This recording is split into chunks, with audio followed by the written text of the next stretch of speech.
video 9 of remote viewing, future probabilities, all kinds of things going on the planet, genetic engineering, human trafficking, all just so many things. So welcome back. We are on video 9. Okay, so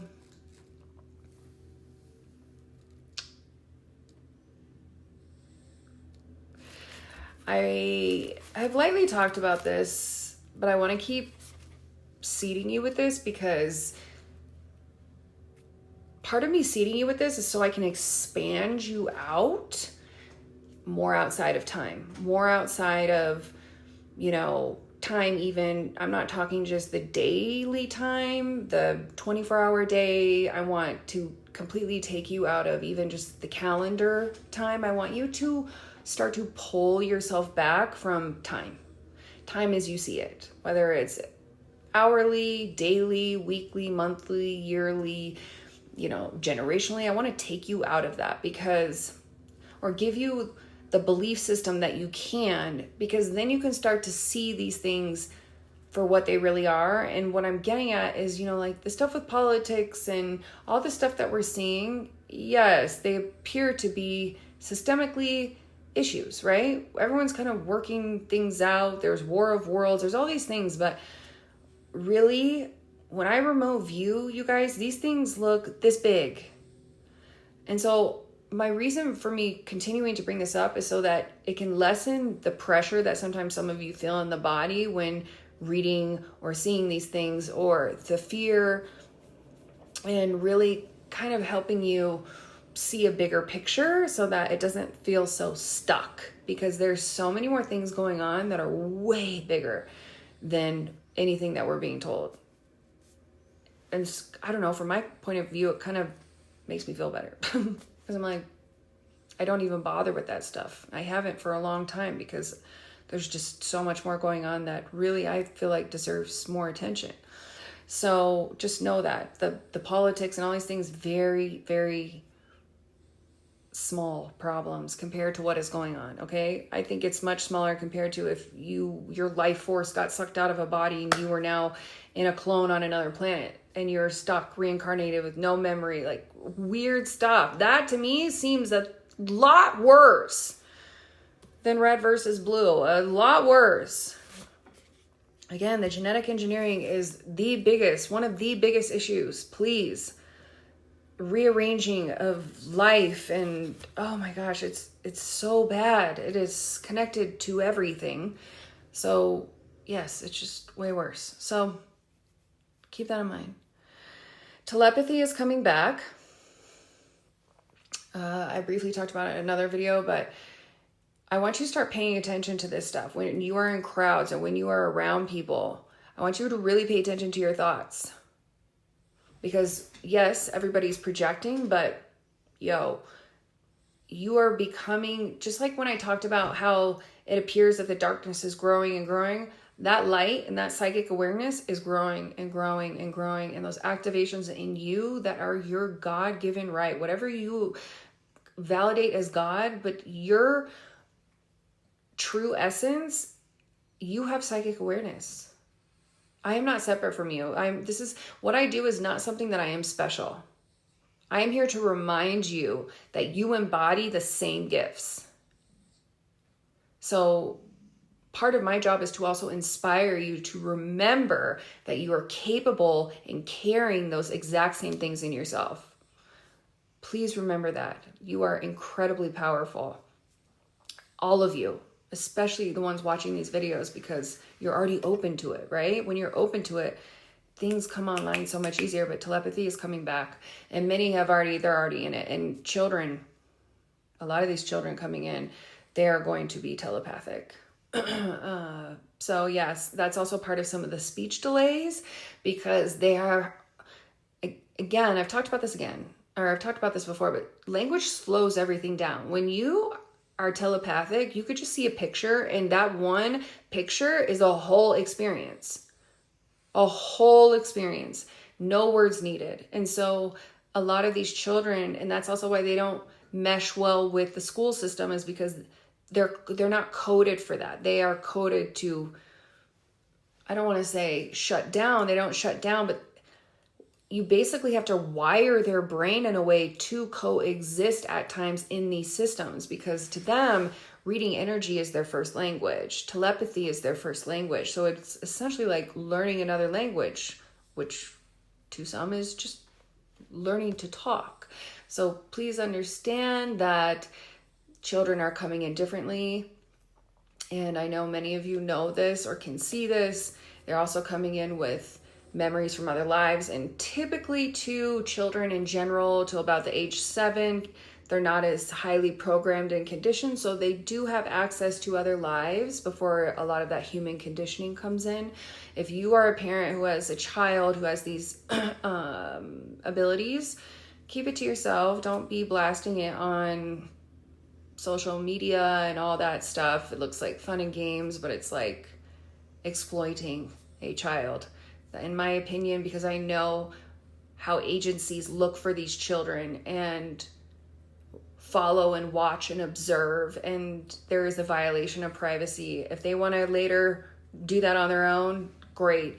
Please protect your children who are very psychically advanced now more than ever, please. There are agencies and people who are looking for children like this. Please do your job as a parent and protect your child. All right, so Murph is going into dreamland again over here. All right. Oh, and I did see, all right, they're also, I'm going to go a little rogue here, really random. So I was taken to Bohemian Grove, and I want to say too, you guys, when I remote view like this, I am not, my only intention is show me what I need to see so that I can give the messages. Show me what, and then with my own experience and my abilities and all different ways, I piece everything together, and then I expand it even more through many other ways. So I'm not specifically saying, I want to go to Bohemian Grove, I want to go to Egypt under the pyramids. I'm literally just going into my remote viewing with the intention, show me what I need to know, what I need to tell, my messages for the collective. So it's totally random. I have no idea where I'm going. And it is the best 9 to 5 I could ever imagine. Truly, I am never bored. That is for sure. So I was taken to Bohemian Grove, and I was shown many rituals, human sacrifices, animal sacrifices that have been done there. Big time. So that's a real thing. I was taken to that. And we're going to switch a couple here. There are clones being let out in Egypt. So whatever these life forms that they're making, I am seeing that they are being let out, which was really creepy. I recently traveled to Egypt a couple years ago, 2 years ago. It was an incredible experience, but I was a little disappointed in how some of the locals, and I was disappointed in some of the treatment on some of the people. So it kind of made a little bit of sense, because I feel like they're being infiltrated, and most people don't know that in the way that they are. Like, you think infiltrated like people coming over borders, illegal aliens? No. This genetic engineering that's going on underground, and some of it, they're making like really monstrous beings. Like, they're not human, but they look really scary. Those necessarily aren't being let out. If you try to find these labs underground, you may meet those beings. Really scary looking, huge in height. So just be aware of that. And there's also some things, since I got specifically the Cold War, I don't know if it's treaties, laws, whatever, that are still causing a lot of issues today. Specifically, I needed to know that for some reason. That's all I was told about that. But since the Cold War, there's been a lot of things implemented and problems from things that have come from that, and governmental and all that kind of stuff. So, and I liked this. There are benevolent beings helping repair damaged DNA. So if you ever hear this ringing in your ear or sounds frequencies kind of stuff, sometimes pressure, you're being worked with. So I liked that. So don't be afraid, they're attuning you, or, frequency can do a lot. It can damage your DNAs. There's songs that have been proven they burst your cells in your body, like create cellular death. What the fuck? Like, sound is so important. We can be highly programmed through sound, tranced out in sound, all kinds of things, sound, music, all these things are wow. Be careful what you're listening to. But I did like that. So you're being helped. Your DNA is being cleaned, essentially. So boys are more susceptible to damage, the damage that has been done to the DNA, all kinds of stuff. Boys are more sensitive. I mean, even autistically, there's more autistic boys than there are girls. And that has been intentionally made because they want to prevent a revolution, essentially, from happening. They want to feminize the male gene or the male species so that there is not an uprising. Because again, we've been in this for a while, but our children, you guys, are going to be in this. And this is where some of the really big stuff tries to come down, because kids have already, I don't know what generation you grew up in, but I was the last generation who knew what it was like to grow up in nature. And then the technology came in. So I've been able to perceive that best of both worlds. Whereas the children today, they were born into it. They don't know any different unless you show them that. So make sure you show them that polarity so that they have that something to gauge. And,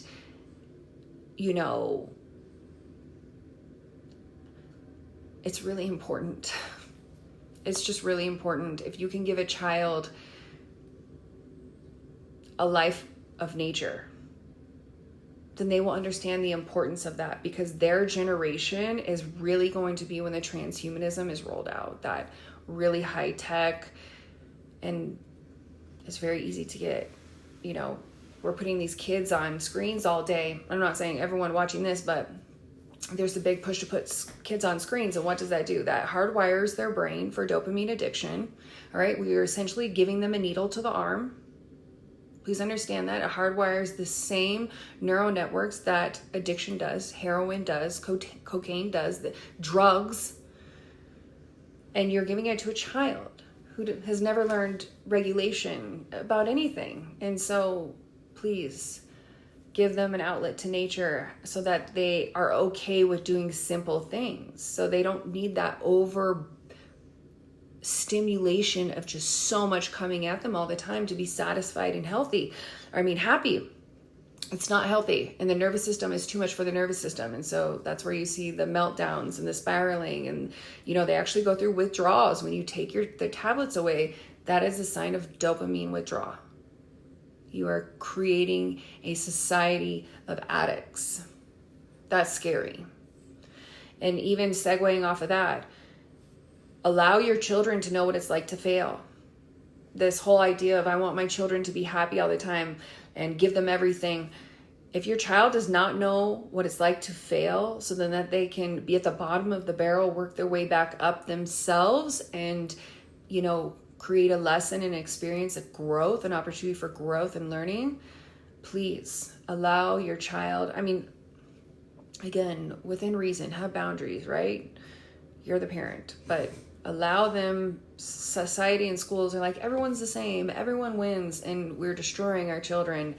And by constantly telling them they have to be happy all the time, because that also creates an addict. You have to teach them emotional intelligence, emotional regulation. If you do not give them these tools, well, what do you think is going to happen when they become depressed and sad? And, people tell them no in the real world.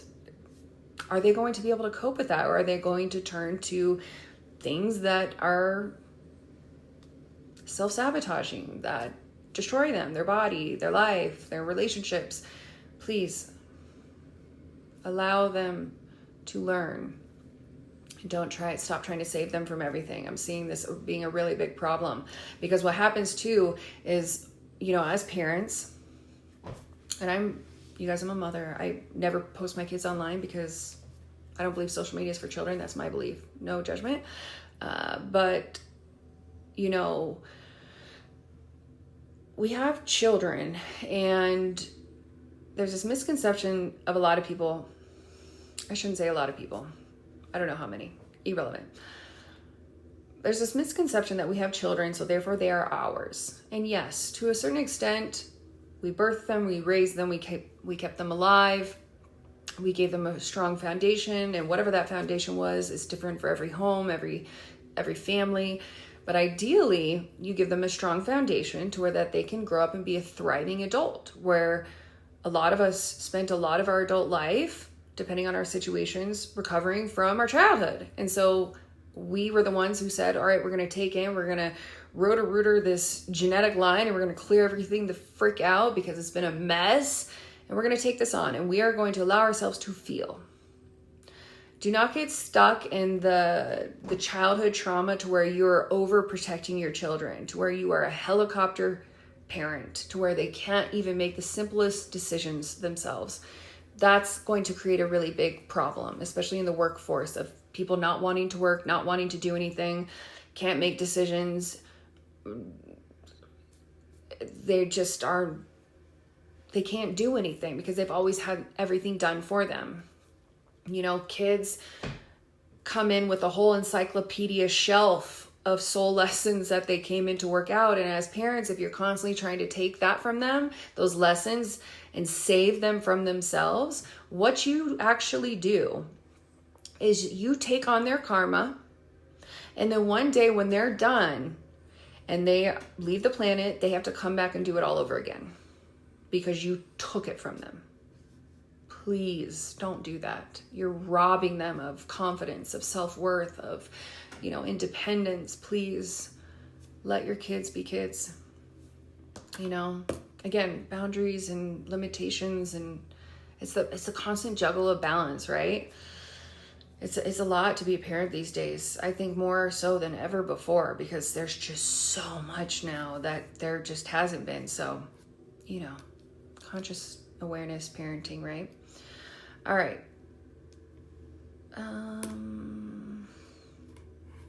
Okay.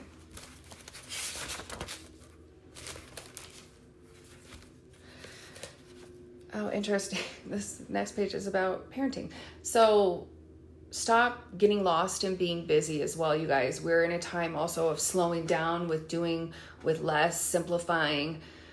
Because also when you simplify, you allow all this light that you're embodying, you've been embodying, to start coming online. And I always like to say, my guides taught me this, you know, we get on the internet, right? The INTER, internet. But we have an internet, INNER, that is 1,000,000 times stronger, faster, and more resilient than anything we're going to find in a machine.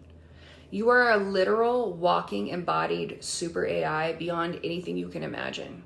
If I were to tell you some of the craziest experiences of my life by just trusting myself, my own inner guidance, you would be blown away. You all have the same thing. Activate your inner net. You will never even need a computer when you do that. I promise you. I promise you. Down to like the simplest things. Coming home from a work trip a couple weeks ago, I was in my own little world, which I often do when I'm by myself. I was like, oh my gosh, I don't even know what baggage claim I'm at. And suddenly I was like, what baggage claim am I? And I go, oh, 19. And I thought, oh my gosh, is it really 19? As soon as I walked up to the baggage claim, you guys, my bag was literally coming around right then. I had baggage claim 19. There was my bag. It was unbelievable. I've actually never done that before, but I thought, you know, cool. I didn't say cool. It's more like an F-U-C-K. Yeah. So you have no idea how powerful you are. Please trust this. I'm going to keep reminding you of this because you don't even need any of this tech. All right, I'm going to start a new one.